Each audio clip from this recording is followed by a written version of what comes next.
संसार से मित्रता करना परमेश्वर से बैर करना है।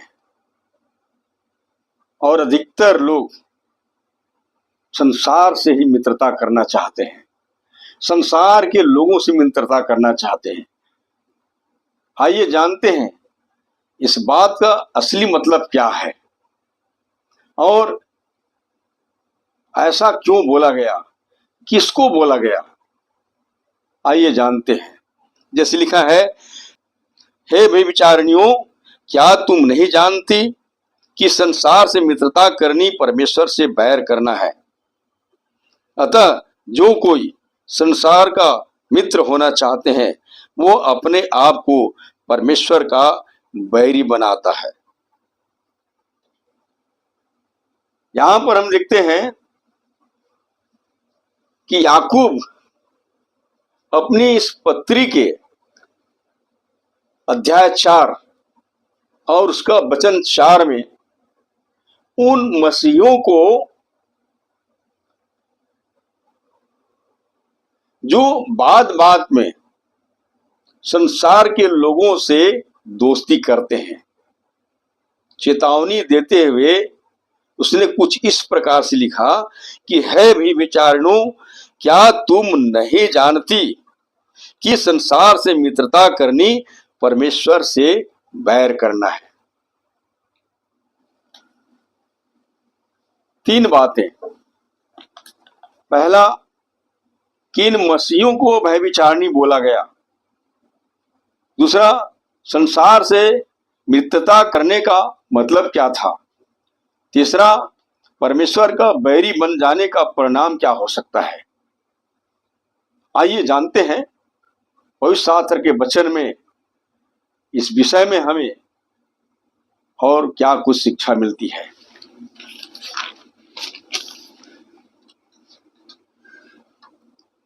और जैसे कि हमने पढ़े, है भी विचारी लोगों, मतलब कि चर्च में कुछ ऐसे लोग पाए जा सकते हैं जो शायद अनैतिक जीवन बिता रहे होंगे और याकूब शायद ऐसे ही लोगों को आत्मिक दायरे के भय विचार बोला होगा। ऐसे लोग अधिकतर दुनिया में मेलजोल और दोस्ती का हाथ बढ़ाते हैं, बात बात में संसार से मित्रता करते हैं, संसार से मित्रता का संबंध बनाते हैं और बहुत बार उनकी यह दोस्ती बहुत ही महंगा पड़ जाता है।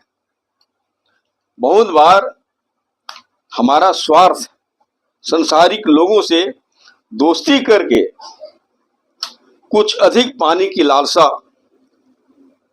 और उसके साथ न केवल संबंध को खराब करता है बल्कि हमें परमेश्वर से भी अलग करा देता है। उदाहरण के लिए हम पवित्र शास्त्र के पुराने नियम में कई लोगों के विषय में देखते हैं और जैसे कि सिमसोन के बारे में बताया गया है। सिमसोन जो कि परमेश्वर का नाजिर था, परमेश्वर का चुना हुआ बंदा था, परंतु उसने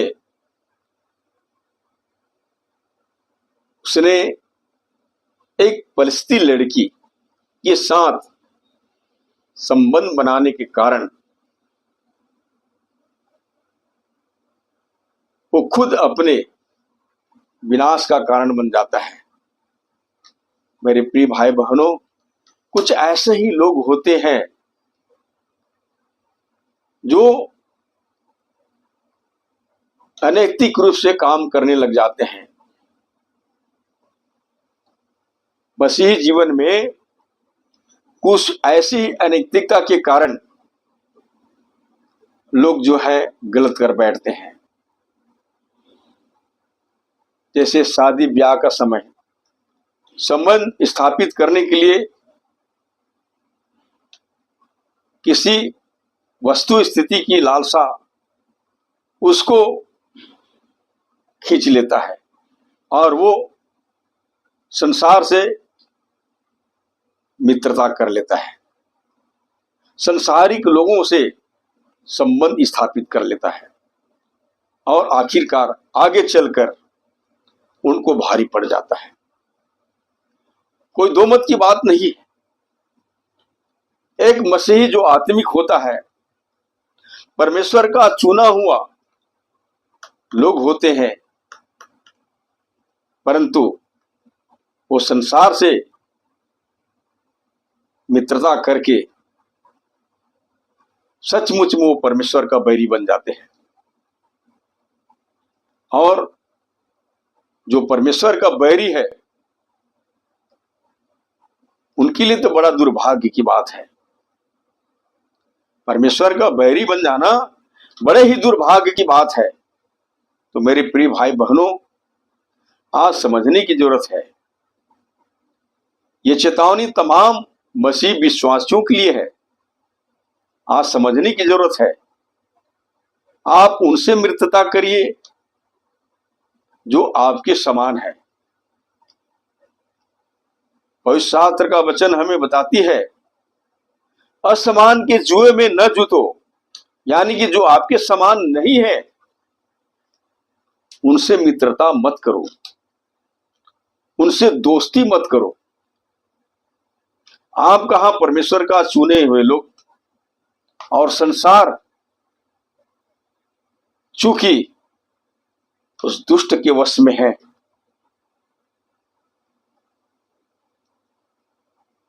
मतलब अंधकार के वश में है, और उससे मित्रता करने पर इसका परिणाम क्या हो सकता है? इसका सीधा मतलब है कि आप संसार से मित्रता करके परमेश्वर के बैरी बन जाते हैं। ज्योति और अंधकार का कभी भी सहभागिता नहीं हो सकता। अंधकार हमेशा ज्योति का विरोध करता है। इसलिए यदि आप ज्योति के समान हैं, ज्योति का संतान हैं, तो आपको ज्योति के समान चमकने की जरूरत है। इस भाव का मतलब यही कहता है कि आप परमेश्वर के चुने हुए लोग हैं, परमेश्वर की ओर से हैं, और आप संसार से मित्रता कर रहे हैं, तो अपने आप को परमेश्वर का बैरी बना रहे होते हैं। परमेश्वर का बैरी बना रहे होते हैं।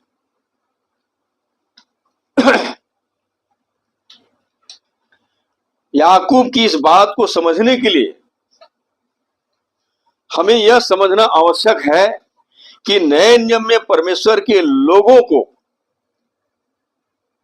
उसके दुल्हन के रूप में दिखाया गया है।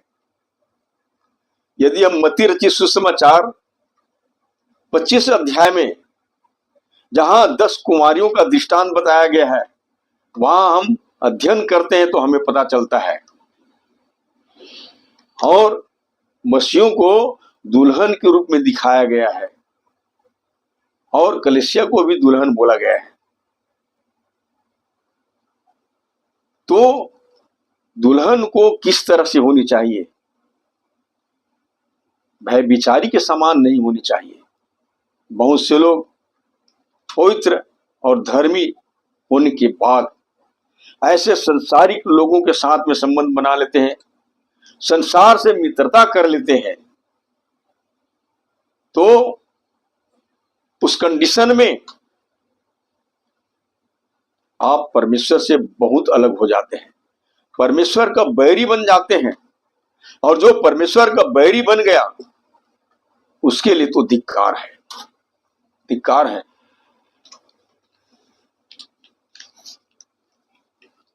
मेरे प्रिय भाई बहनों, पवित्र शास्त्र हमें स्पष्ट चेतावनी देता है कि न तो हम संसार से और न ही संसार की वस्तुओं से प्रेम रखें, क्योंकि उसमें परमेश्वर पिता का प्रेम नहीं है। और जैसे कि लिखा है,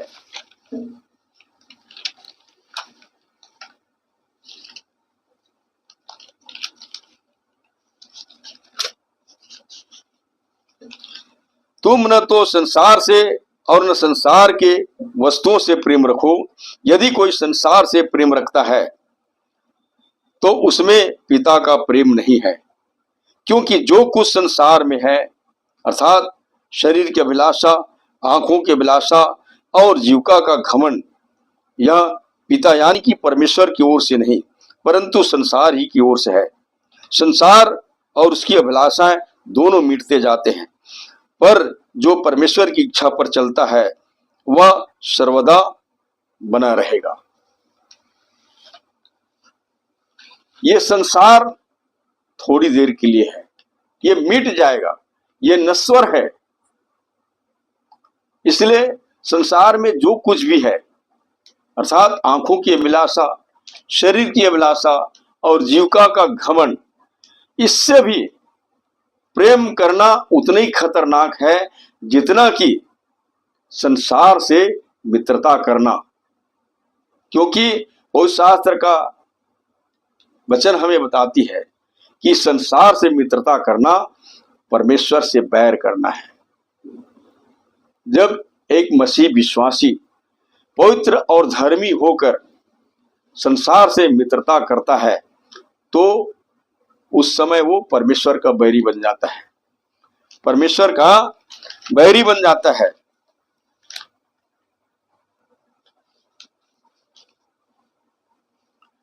और अधिकतर ऐसी लालसाओं को संसार के लोग करते हैं, संसारिक लोग ही करते हैं। अवश्य है मेरे प्रिय भाई बहनों कि हम संसार में रहते हैं पर हम संसार के नहीं हैं।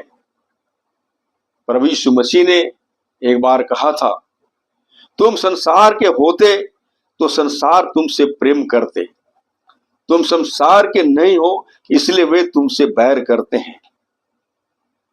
मेरे प्रिय भाई बहनों, जब मसीह संसार का नहीं है तो मसीह भी संसार का नहीं है। हमें यही समझनी चाहिए, हमारा प्रभु यीशु मसीह संसार का नहीं था, वो ऊपर का था, ऊपर से आया था। और जो उसकी शिक्षाओं पर चलते हैं, जो उसकी ज्ञान, जो उसकी गुण स्वभाव को वर्ण करते हैं, वे लोग कभी भी संसार से मित्रता नहीं करते हैं।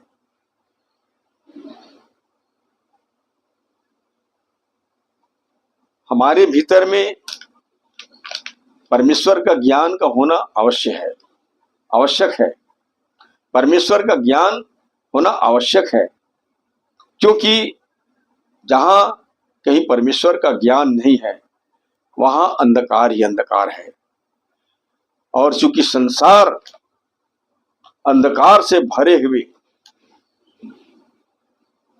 स्थान को दर्शाता है जहां नाना प्रकार की बुराइयों का अंधकार है और उसमें जीवन यापन करने वाले लोग संसारिक होते हैं। और ऐसे संसारिक मनुष्यों से मित्रता करना परमेश्वर से बैर करना है।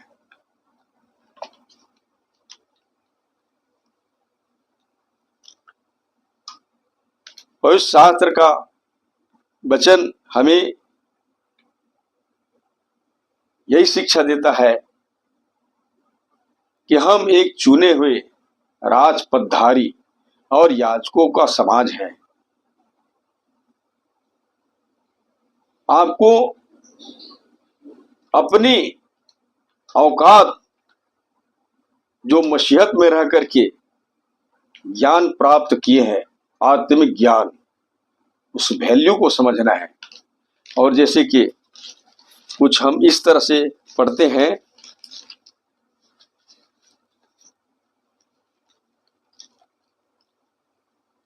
पर तुम एक चुना हुआ वंश और राजपदधारी याजकों का समाज और पवित्र लोग और परमेश्वर की निज प्रजा हो, इसलिए कि जिसने तुम्हें अंधकार में से अपनी अद्भुत ज्योति में बुलाया है उसके गुण प्रकट करो।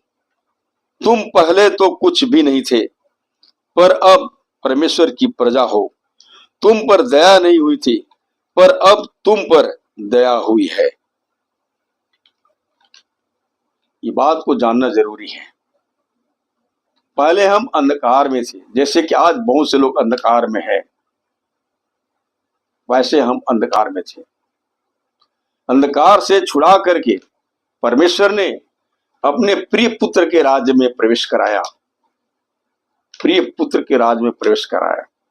और शास्त्र का नया नियम हमें यह भी शिक्षा देती है, इस कारण उस राज्य को पाकर हमें कृतज्ञ होनी चाहिए और उसकी ऐसी आराधना करनी चाहिए जिससे कि वो प्रसन्न होता है। मेरे प्रिय भाई बहनों, हम चुने हुए राजपदधारी याजकों के समाज हैं। हम ज्योति के संतान हैं।